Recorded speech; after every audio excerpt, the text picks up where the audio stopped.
dans les 45 départements du Sénégal. C'est recueillir le point de vue des participants.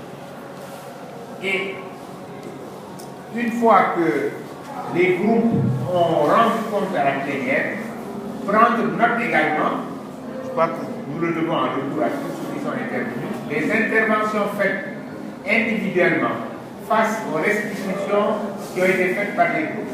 De dire qu'il y a quand même des points qui ont été soulevés sur ça, ça et ça, parce que c'est un groupe qui rend compte à un panel. Donc, ce que nous pouvons vous dire, c'est que tout ce que vous avez soulevé comme question, également apparaîtra, mais à la bonne place, comme une intervention individuelle, face à une conclusion d'un groupe du panel. Et c'est cela qui va faire le tour du Sénégal. On verra, est-ce que à Ziguinchor, à Kaolack, à Kédougou, à Kaffrine ou à Podor, est-ce que c'est les mêmes points de vue qui vont ressortir et le résultat global va ressortir. N'oublions pas, nous sommes en train de faire un sondage et un groupe et tout le monde est présent. Alors que dans un sondage classique, tous ceux qui répondent ignorent ce que les autres ont dit. Là, nous avons fait un sondage, disons, en grandeur nature et nous avons tous recueilli le point de vue que les uns et les autres ont défendu avec courage en disant c'est mon point de vue. Donc, comme a dit M. Sall, le facilitateur, je pense que nous devons tenir compte de ce qui a été exposé, noter les points qui souvent d'ailleurs viennent comme une contradiction, mais comme un point pour dire la conclusion c'est ça, mais je ne suis pas d'accord avec ça. Et également faire une synthèse. Donc c'est cela qui va être fait.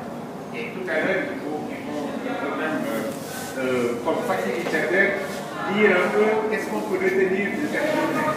Et la plénière doit l'approuver.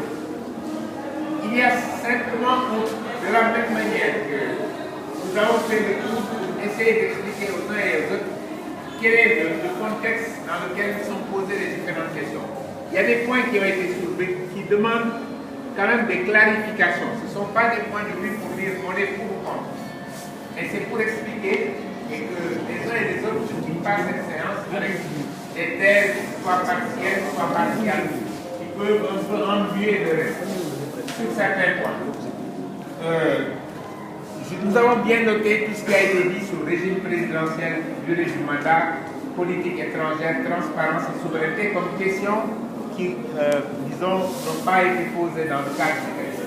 Le régime présidentiel, il y a une explication. C'est que si vous regardez le diagnostic sur la base duquel les travaux ont été faits, on n'a jamais pris le parti de rentrer dans une discussion régime présidentiel, régime parlementaire. Nous avons pensé que le Sénégal mérite un régime qui soit un régime sur mesure et qu'après, les spécialistes de droit constitutionnel ou de sciences politiques vont baptiser en lui donnant un terme.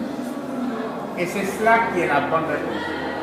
Vous savez que la constitution que nous avons aujourd'hui, qui est la constitution très inspirée de celle de la Ve République, M. Khan, c'est une constitution pendant 15 ans, en 1958 qu'elle a été inventée. Les spécialistes de droit politique et de sciences politiques se sont, disons, disputés à longueur d'articles pour lui trouver un nom.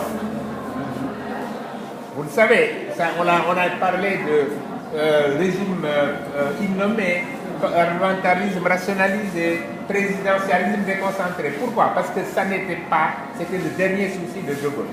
De Gaulle avait en vue, en 1958, d'avoir un régime qui réponde aux imperfections et travers la 4e République, caractérisée par ce que vous avez appelé l'instabilité parlementaire, etc.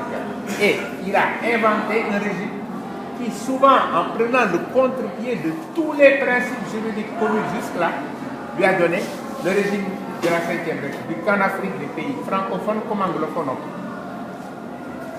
Aujourd'hui, demandez à beaucoup de collègues de pseudo, aujourd'hui, et même à des profs de droit, vous leur demanderez, mais c'est quoi cet article qui dit voilà le domaine de la loi? On pense que c'est la loi, parce que c'est ce qu'on voit au Sénégal depuis 50 ans.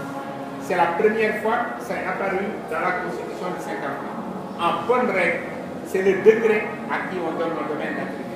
la loi en domaine général. En 1958, De Gaulle a décidé que la loi aurait un domaine bien défini, parce qu'il ne voulait pas que le Parlement s'occupe de tout. Les constitutions africaines l'ont repris, mais varié depuis ce temps. Dans toutes nos constitutions, le domaine de la loi est limité. Aujourd'hui, un jeune qui est né en 1958 pensera que c'est la règle. Ce n'est pas la règle, c'était l'exception. Il vous dira